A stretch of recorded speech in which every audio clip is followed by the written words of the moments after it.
Hadis ke-24, keluasan limpah kurnia Allah Subhanahu wa taala kepada hamba-Nya.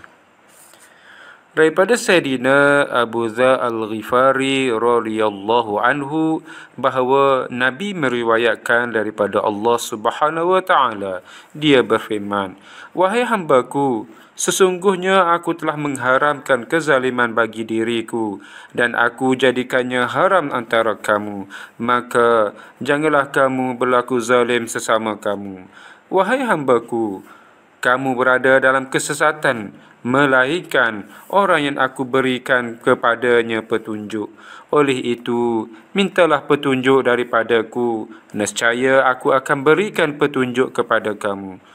Wahai hambaku, kamu berada dalam keadaan lapar, melainkan orang yang aku berikan makanan kepadanya. Maka mintalah makanan daripadaku, nescaya aku akan berikan makanan kepada kamu. Wahai hambaku, kamu tidak berpakaian, melainkan orang yang aku berikan pakaian kepadanya. Maka mintalah pakaian daripadaku, nescaya aku akan berikan pakaian kepada kamu. Wahai hambaku, sesungguhnya kamu melakukan kesalahan siang dan malam, dan aku bersedia mengampuni kesemua dosa. Maka mintalah keampunanku, nescaya aku akan mengampuni kamu. Wahai hambaku, sesungguhnya kamu tidak akan dapat memberi mudarat sehingga boleh memudaratkanku, dan kamu juga tidak dapat memberi manfaat sehingga boleh memberi manfaat kepadaku.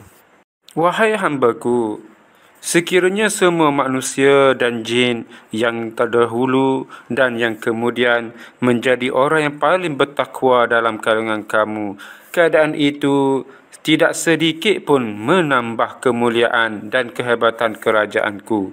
Wahai hambaku, sekiranya semua manusia dan jin yang terdahulu dan kemudian menjadi orang yang paling derhaka dalam kalangan kamu, keadaan itu sedikit pun tidak mengurangkan kemuliaan dan kehebatan kerajaanku.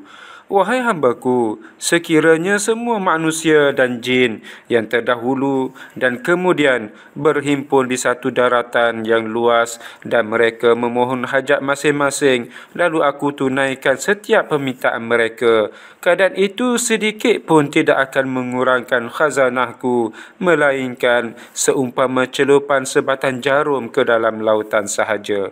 Wahai hambaku, sekiranya inilah amalan kamu, aku catatkan kesemuanya untuk kamu. Kemudian aku akan sempurnakan untuk kamu balasannya di akhirat. Maka sesiapa yang mendapat kebaikan, pahala dan kehidupan yang baik, hendaklah dia memuji Allah Subhanahu wa taala. Sesiapa yang mendapat selain itu, yakni keburukan, janganlah dia salahkan, melainkan dirinya sendiri. Hadis ini diriwayatkan oleh Imam Muslim. Pengajaran hadis. Pertama, hadis ini sangat penting kerana menghimpunkan 3 perkara besar dalam Islam, iaitu pengharaman perbuatan zalim, kepentingan doa yang merupakan intipati utama ibadah kepada Allah Subhanahu wa taala, serta penegasan kesempurnaan sifat Allah Subhanahu wa taala dan kekuasaannya. Kedua, kezaliman yang dilakukan akan menyebabkan manusia berada dalam kegelapan pada hari akhirat.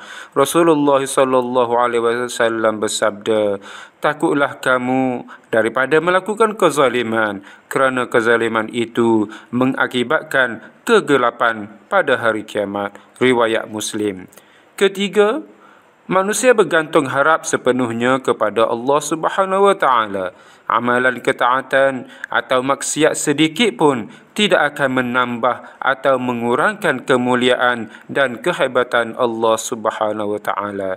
Keempat, umat Islam perlu meyakini bahawa kekuasaan dan perbendaharaan milik Allah Subhanahu wa taala adalah sangat sempurna.